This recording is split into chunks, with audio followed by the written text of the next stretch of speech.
drove straight in the middle of Hurricane Irene. It's not as bad as they said it was going to be today, but we do have one fatality, and that is a dead monkey that must have fallen out of the tree right here.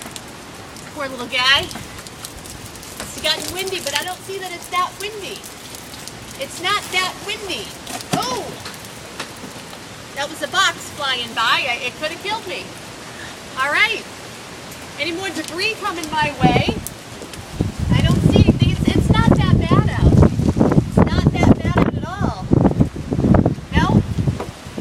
Not as bad as they said it was going to be. No? Oh.